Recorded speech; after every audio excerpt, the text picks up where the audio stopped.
Adequate or suitable? What word do you prefer? If you've got hidden or visible disabilities or know somebody who has, or a carer, what word do you prefer? Adequate or suitable? Or another word? Hi, my name's David, and this is going to be a short thought piece more than anything else. I don't have the answer. I've certainly got my own bias on the choice of words to do with adequate provision or suitable provision, or another word. For the context, and you can skip this bit, it's probably be again about 1 minute about me talking about my background. I'm a former special needs teacher. I struggled at school. My mum's a former special needs teacher. I've supported over 190 people plus on their MA dissertations in special educational needs. My daughter is a brain tumour survivor. And I know lots of people with hidden and visible disabilities. So professionally and personally, I'm used to coming across the word adequate, all, but more often than not, I don't come across the word suitable. And I've sat in meetings, I've read papers where it says the provision is adequate. Well, what does that mean? Nobody baselines it. It's the word adequate can be very, very subjective. Now, for people who are bilingual here, who are watching this from around the world, I'm going to clarify. English is my first language. I speak the odd word or two of another language. So if your first language is not English, think about the words that you can swap over for adequate and suitable, and use that as and use this conversation as a reference point. So adequate, I've sat in meetings as a teacher, and we've spoken about the provision being adequate for the child. Well, actually, I was a special needs teacher, and there were 7 children in my class, so I had 7 meetings. Each child was very different. They were similar because they were in the same class, but they were different. What did adequate mean to the people? The parents came from different backgrounds. Some of them were Cypriots, some of them were Somalis, some of them were English, German, and the list goes on. They were all parents. They all had children who had special needs, or more to the point, specific needs. What did adequate mean to the parent from a personal perspective, from a cultural perspective, from a linguistic perspective? And then what happened is I started changing the language to suitable. What's suitable? Because we could baseline what the word suitable meant. As a parent, I've sat in meetings about my daughter, and they've been talking about adequate provision. What the organisation thinks is adequate wasn't what was adequate from my perspective, and certainly after the meetings and after the period of time, they certainly weren't adequate for my daughter.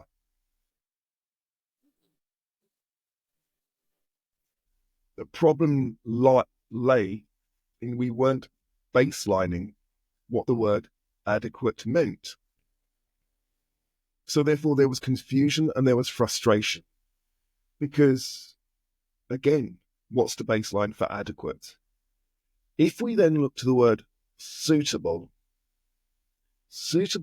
gives it a different slant. It gives it a different angle. Because what you're doing is you're actually looking more in depth at the person. You're looking at the person's needs, strengths, challenges, opportunities, and obstacles. So what are the strengths of the person? What's suitable for the person? What challenges do they face? What obstacles and what opportunities? Are all of these suitable, or are they adequate? And ultimately, because I said I was going to keep this short, when you're looking at a person with hidden or visible disabilities, are you looking at the adequate facilities or suitable? I saw a post on X yesterday, and it was about the lack of toilets, female disabled toilets at a main London railway station. And the person was going on to say that all of the disabled toilets were closed or needed repair, and there were female toilets, but they didn't have the full disability accessibility. So yes, from an adequate perspective, it's not a problem. There are facilities for people to go, as far as the station was concerned, to go to the toilet. But were they suitable for all of the stakeholders that would be using the toilet? And the answer to that is no. It was adequate because that was the baseline, but were they suitable? No. Now let's look at food. Nutritionally, food might be adequate. Food might be nutritionally adequate to meet the person's needs. But if we look at somebody who's got sensory needs and sensory needs with food, the food might not be suitable for them because they might have sensory issues around food. Let's look at what other examples can we have. We've got food. Let's look at moving around a building, talking about stairs and ramps. There might be a ramp in the building or a ramp access. Great, lovely. It's adequate because somebody who's got mobility issues, who can't manage stairs, can use the ramp. But is the ramp suitable? Is the angle suitable?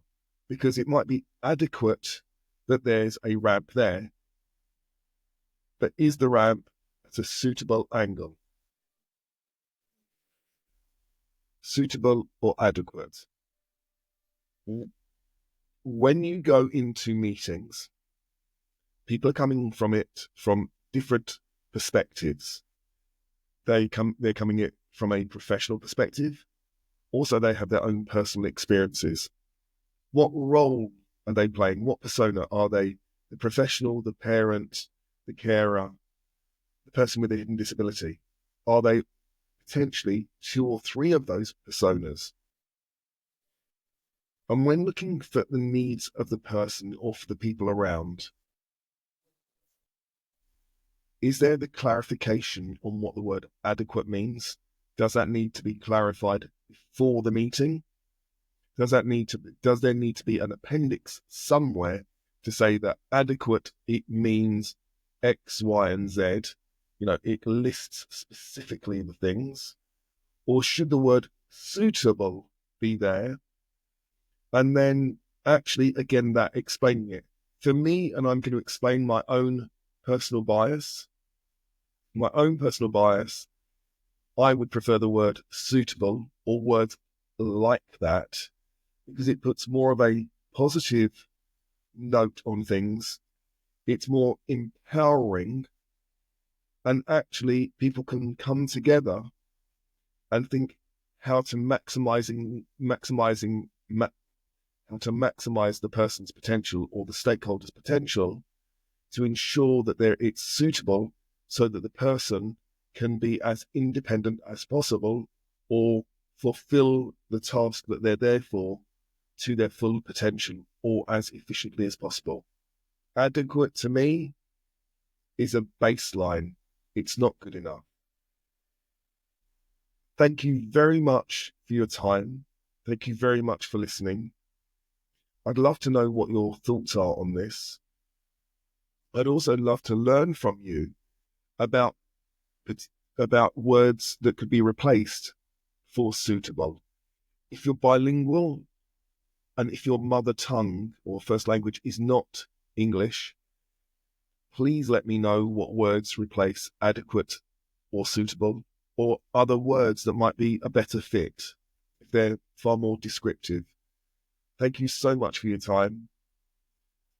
Have a lovely day.